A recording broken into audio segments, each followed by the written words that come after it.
Bonsoir à toutes et à tous, les abonnés et les internautes.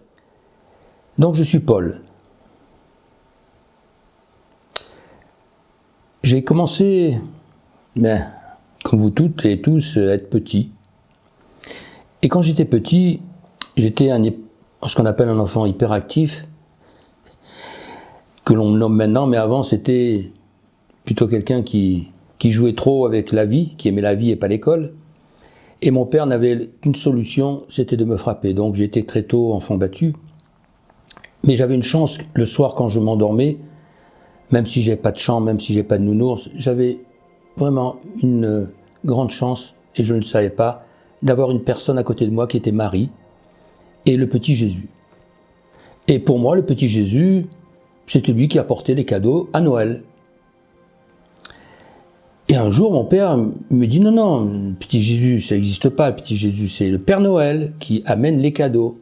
Ah, bon, d'accord. Et comme je voyais le Père Noël, en chair et en os, toujours gros, avec une grosse barbe et tout, je dis, oui, c'est le Père Noël.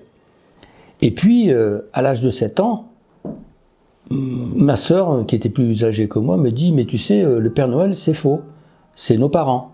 Waouh! Alors déjà que la première fois, et je pensais que c'était le petit Jésus, mais j'avais toujours au fond de moi que c'était le petit Jésus et Marie parce qu'il ne m'avait jamais quitté, mais pensant que c'était des rêves. Et là, le jour que j'ai appris que c'était mes parents, là, ça a été un gouffre. Mais au fond de moi, j'ai toujours cru qu'il y avait le petit Jésus et Marie, et ça a été ma quête toute ma vie, même si je n'étais pas pratiquant de rien du tout.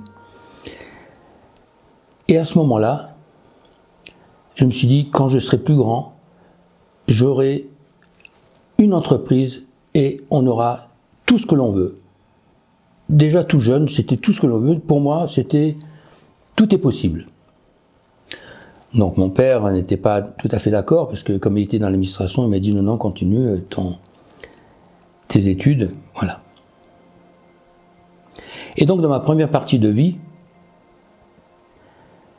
j'ai entre guillemets réussi dans la vie. J'étais chef d'entreprise, j'avais beaucoup d'entreprises, connues et reconnues par mes pairs, la politique, tout ça. Et je me suis aperçu, grâce à une maladie, et grâce aussi à un enfant qui est décédé, et ma femme qui est décédée d'un accident de ski, je me suis dit, waouh, là, il faut vraiment que je change quelque chose dans ma vie. Et c'est là où j'ai décidé d'aller vers la lumière. Et avec cette nouvelle intention d'aller vers la lumière, plus j'allais mieux en moi, plus je guérissais, plus mes entreprises allaient mal. Et je me suis dit, waouh, là maintenant, il faut que tu t'occupes de ce qui ne meurt pas. Et grâce à ça, j'ai fait quelques NDE. Et en faisant ces NDE, je suis passé du côté de la matrice, de l'autre côté, tout ça. Et à un moment, je suis rentré tellement haut là-haut que on m'a dit maintenant, il faut redescendre et mettre le paradis sur terre. Waouh, c'est quoi ça? Et donc, comme je m'occupais toujours des gens, même de mes entreprises, c'était quelque chose d'inné en moi, d'aider les gens, ça m'a permis donc d'avoir un autre objectif. Et cet objectif, qu'est-ce qu'il fait? En allant vers la lumière, j'ai découvert mes dons, que je ne connaissais pas. Mais je voulais pas avoir ces dons, c'était pas important pour moi. Donc je suis devenu guérisseur, vous connaissez, guérisseur, les dons, toutes ces choses-là. Et puis je continuais d'aller vers la lumière, et plus j'avais des dons, plus je voyais les gens, et je voulais pas que les gens viennent me voir, parce que c'était à le moment bobo. Et j'ai continué à aller en profondeur. Ça c'est donc le plus important. Et j'ai rencontré beaucoup de maîtres. Des maîtres, ils se disaient maîtres, voilà. Et moi je me suis dit, bon, moi je suis un maître aussi, 1m75, et humour et amour vont ensemble. Voilà. Donc ça c'est la deuxième partie de mon parcours. Et maintenant, nous allons rentrer dans la troisième partie de mon parcours, être la lumière.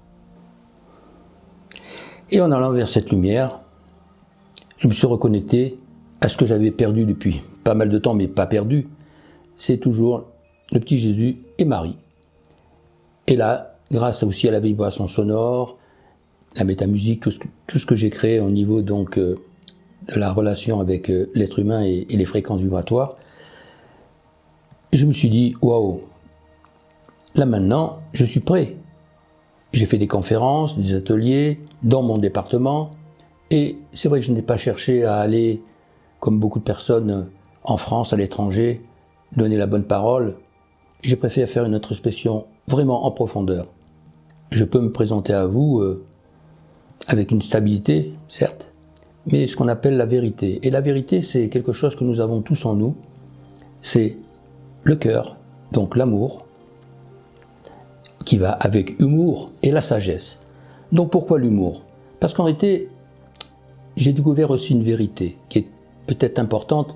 C'est pas le petit Jésus qui amène des cadeaux, parce que c'est une voix tellement fine, tellement sensible qu'il faut avoir cette pureté d'enfant pour l'entendre.